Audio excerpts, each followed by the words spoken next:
You're listening to a Burnt Toast production.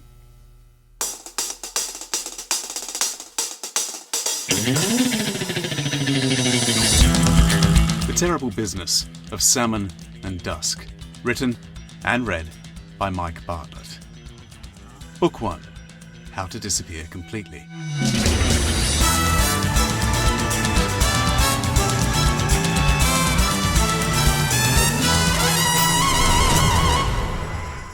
Episode 6. Theo is halfway across the road before she thinks to check for traffic. A horn blares as a white and black Ford Capri swerves to avoid her, taking the corner in third. Close behind it is a brown Cortina, the radio blaring Led Zeppelin, the passenger window rolled down so that a mustachioed bloke with curly hair can leer out and whistle. The car chases the Capri around the corner, leaving nothing but choking exhaust and overcooked tyre. This whole scene is so fast and rude and unexpected that Theo can only stand, bewildered, on the curb. Going the other way, a knackered horse drags a grimy marionette of a bloke, driving a cart full of junk. Rag and bone, old clocks and broken cameras, tape decks and VCRs like tanks. A voice rasps out, "Time for old tat! Broken hearts! Dead dogs! Things what you never owned!" The owner of the voice is hunched over his reins, his tattered coat pulled up into a hooded cloak, so that it might as well be the Reaper sitting there, come for her dead appliances. Theo is glad he doesn't look her way. "Time for old tat!" His voice echoes away down the street, already fading out. A few doors down the pavement, two men are enjoying a street fight. One of them in bell-bottomed flares and a tan leather jacket, sandy hair flopping across his eyes. The other in double denim. An older man in trilby and executive coat hides in the doorway, by turns cheering, wincing, and cowering. Theo stares, waiting for sirens or passers-by to break it up. Nobody comes. The fight goes on, the men's shoes scuffing the pavement in a Mobius loop. It is colder than she remembers. Her coat is still damp from the rain, and this new chill sinks ice into her bones. She heads for the door, noting the red phone booth on the corner. Had it been there before? A young man in a long coat stands in its warm light, wreathed in cigarette smoke, making love to the receiver, smiling and talking and laughing at his own jokes. As she watches, he pulls a black pocketbook from his coat and, leaning against the glass, starts jotting something down. The skinhead bouncer waits for Theo on the threshold, sizing her up without interest. He has seen every kind before, and hers twice on Saturdays. "You coming in?" Is she? She's come this far, but her voice has gone. The idea of saying anything, of hearing her normal voice in this unreal place, is too much. The most she can manage is a smile, which the doorman ignores. All the same, he props open the door with the toe of his astronaut boot. Pressing inside, Theo no longer knows where she is. Gone is the minimalist sterility. Now she is greeted by warmth and conversation, the familiar aroma of beer and tobacco. The ceiling is lower, the lights dimmer. Everything, manifold punters included, appears tinged the same yellowish brown, the air thick and warm with nicotine, giving Theo the uneasy sensation of being inside a smoker's dried, scarred lung. The textured wallpaper is paisley and brown about it, scuffed wooden chairs and tables gathering in large, adoptive families. There's no sign of TVs, and the only phone is an old Bakelite monster on the bar top, the numbers worn away beneath the dial. Music buzzes on a small transistor radio beneath the bottles. To her left is an open fire and a stone hearth, bracketed by pockmarked dartboards. To Theo, there is something familiar about this jaundiced squalor. She feels a pang of warm nostalgia for times and places she has never known. Isn't this the London she grew up with, via television and film? A London where the grime and coal dust of history hasn't been scrubbed back and sanitized. She might have stumbled onto the set of an old movie, Earling, Powell and Pressburger, The Italian Job. All those films her dad made her watch. Here is mystery. Here is romance. Here are sticky carpets and sweating wallpaper. It is as if the 21st century has never happened. Theo checks the door, checks the floor, checks her head, looks again at her ink-stained palm. Where the pub had been empty, it is now heaving. Every table is crowded, every conversation loud. At a glance, Theo might have stumbled into a costume party without a theme. By the fire, a group of young men in pilots' uniforms are singing "Don't Let's Be Beastly to the Germans." Roman soldiers are playing darts and knocking back the mead. Punks are playing cards with teddy boys. Low-rent gangsters in shiny suits are making deals over Japanese whiskey. A fight breaks out in the corner between a ginger roundhead and a toothless bloke in chainmail.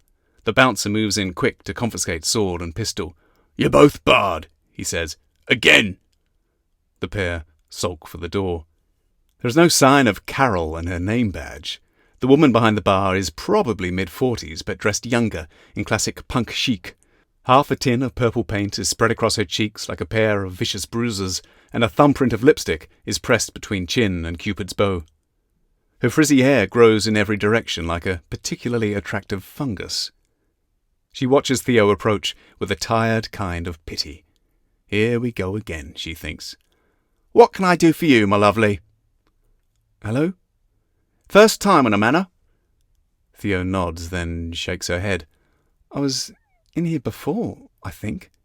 She looks at the woman across from her, toweling a pint glass, and has the urge to make friends. "I'm Theo."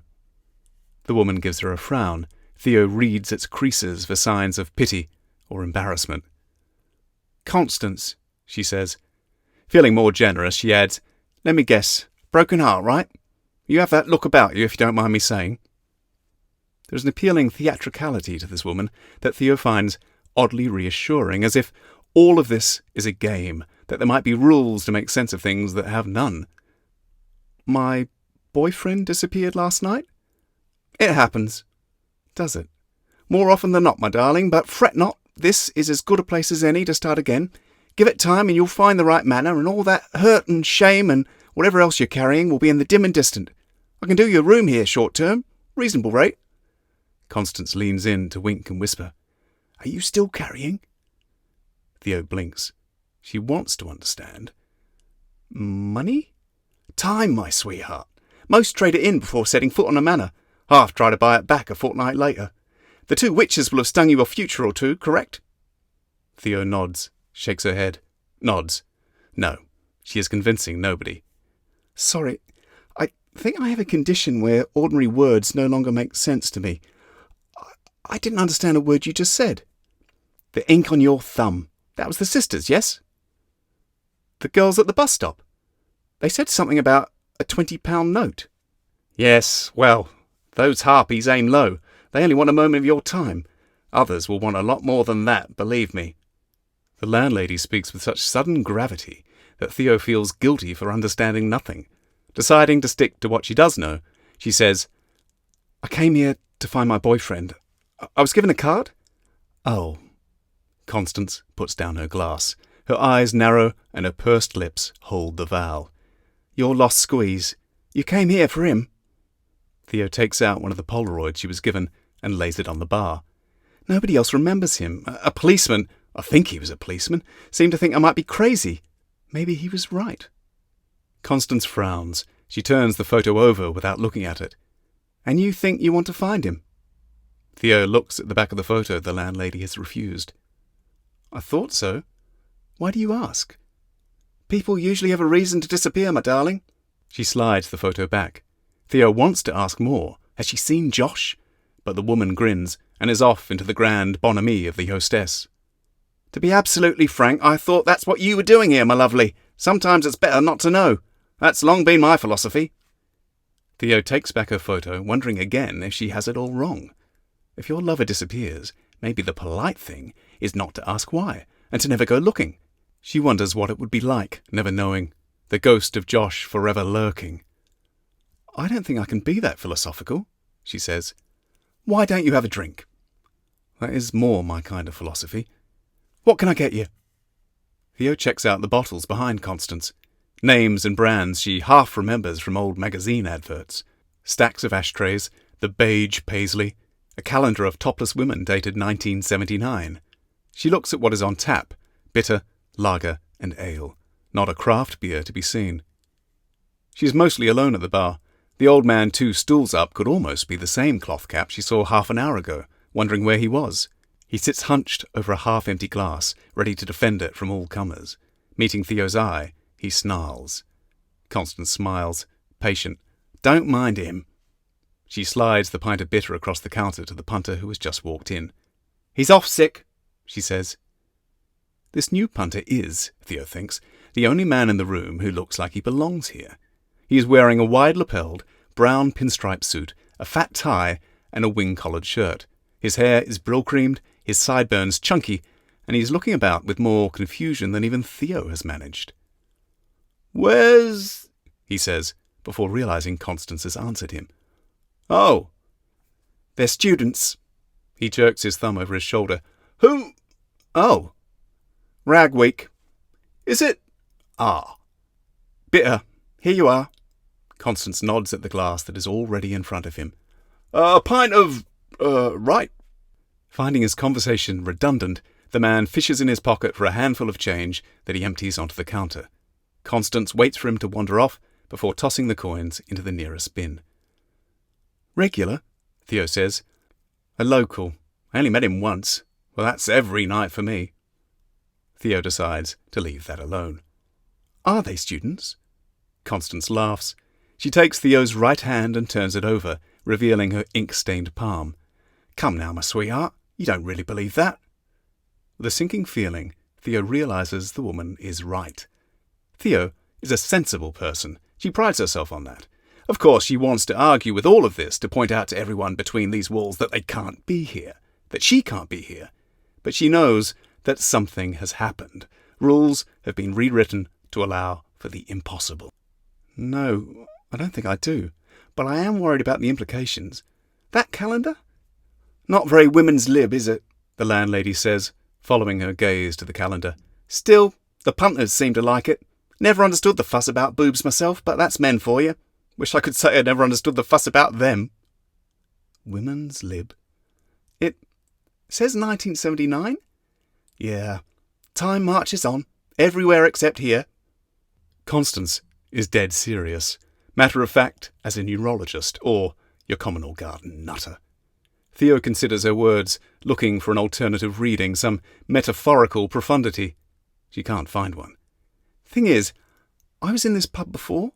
It was different. That's the 21st century for you. No style. You've noticed, haven't you? It's not for everyone." "Okay." Theo sits on that for as long as she can, trying not to dwell on the card in her pocket. "I don't really know how to ask this," she says, when the silence has started to hurt. "Are we in the past?" "Sort of, my lovely. Yes, since you're sitting down. The truth is, little pockets of the past still exist all over London. You're sitting in one of them now." One of the girls outside said, "Manor?" "You did too." "Right. This is a manor, a little corner of England where it's always 1979. "And there are others, other places like this. Same places, other times, but only if you know where to look. This is a small one, only about 8 hours and 3 blocks. Others are larger. We get them from all manners here, my lovely. Stone Age to digital. The odd tourist too. The Albion's a safe port, an entry point. Do you know what you want?" I keep asking myself that. I think I've lost my way. Constance blinks. "I meant here." "Oh, yes. I was looking for someone, I think. Not my boyfriend. Another boy. Or two?" Theo holds out the card, but the landlady isn't interested or surprised. "I meant a drink." "Oh, lager and lime?"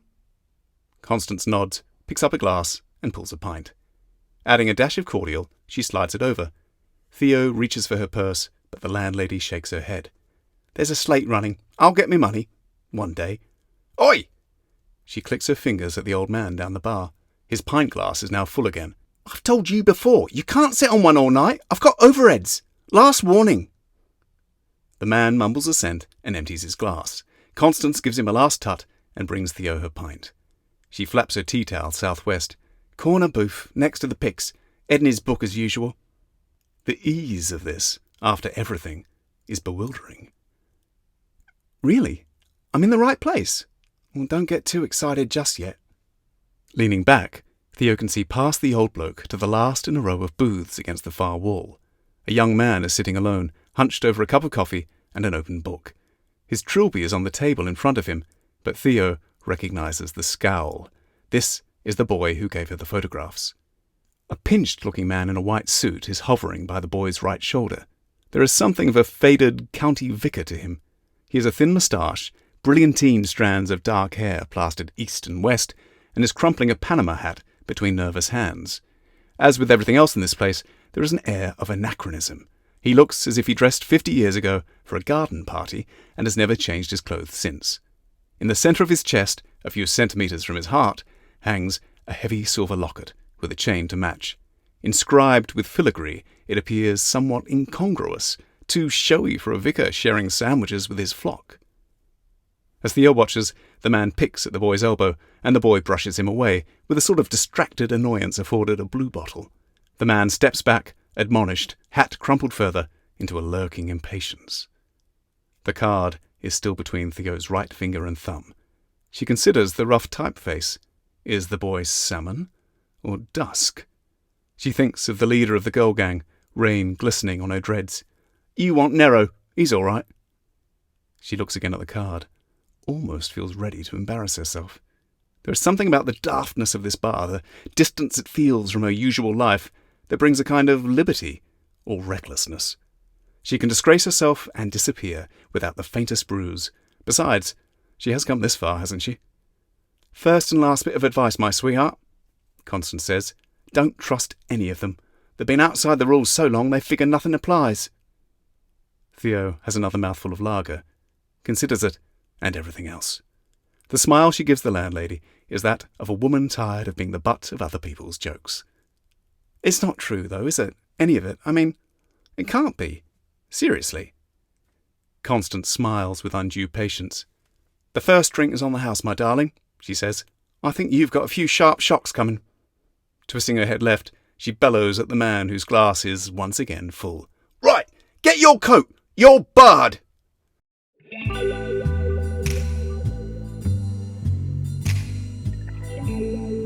Is your name Nero? The boy doesn't look up from his book.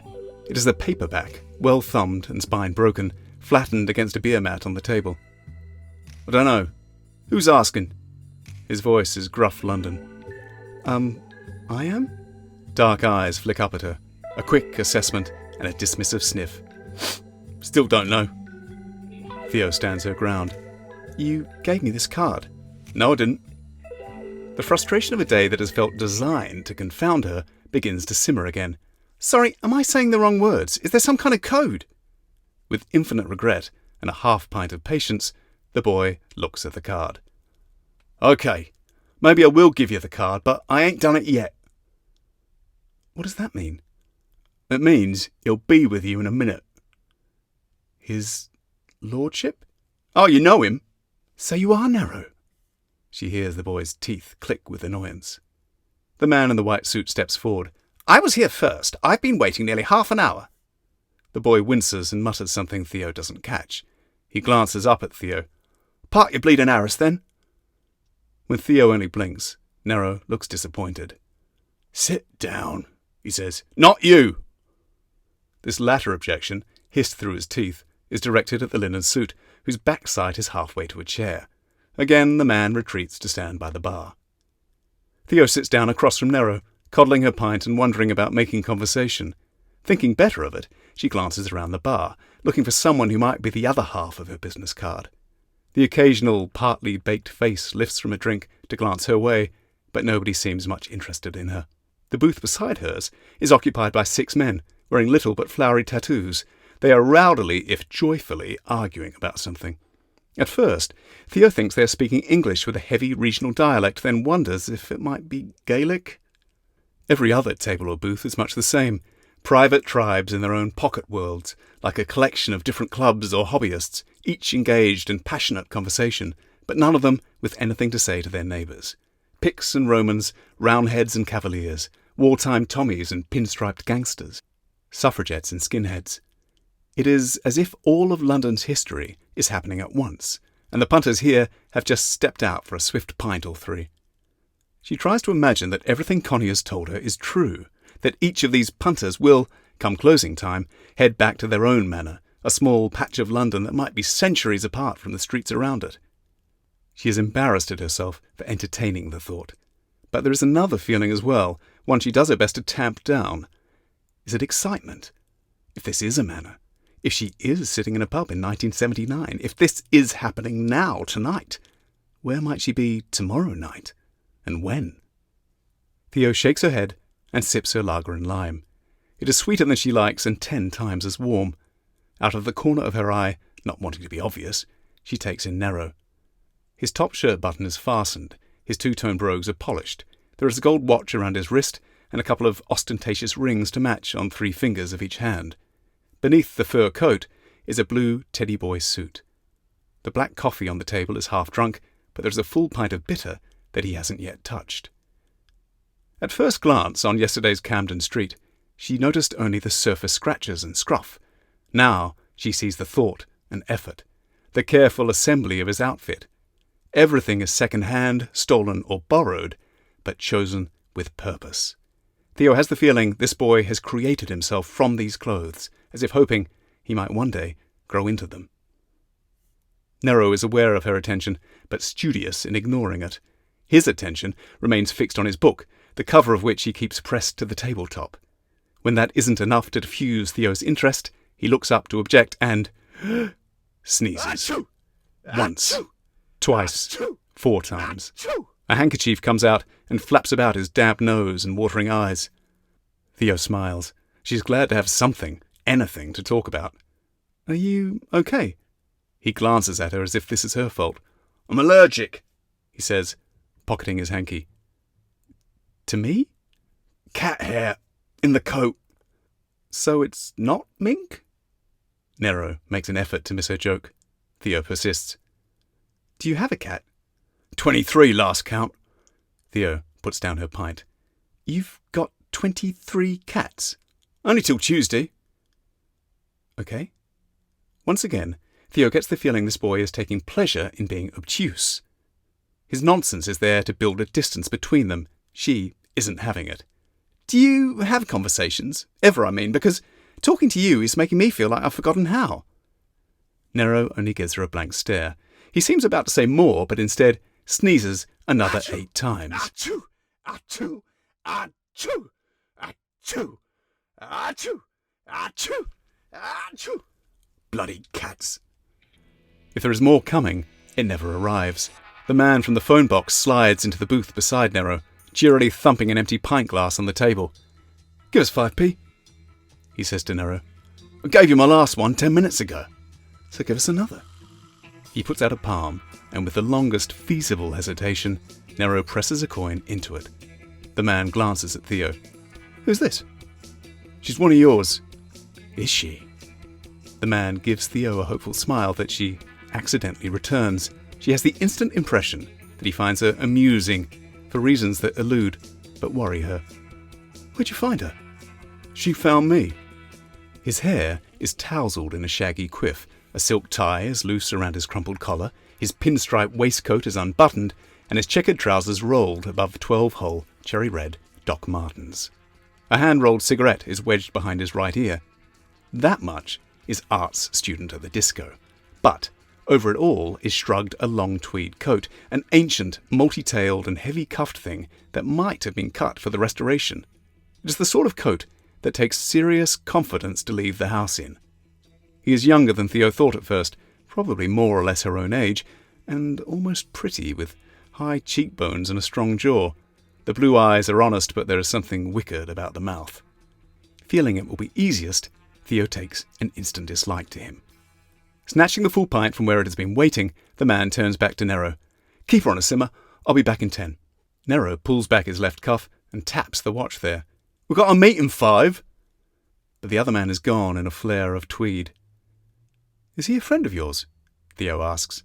No. There's no arguing with his tone, but he still seems to regret it. It isn't Theo he is angry at, she realizes. He sniffs and makes a gesture at cordiality, as if admitting that, actually, there is a polite boy hiding behind the gruff. That's Kilby, he says. Another kind of confession. Whatever you're here for, it's his fault. You've been listening to The Terrible Business of Salmon and Dusk. Book 1, How to Disappear Completely. Written and read by Myke Bartlett.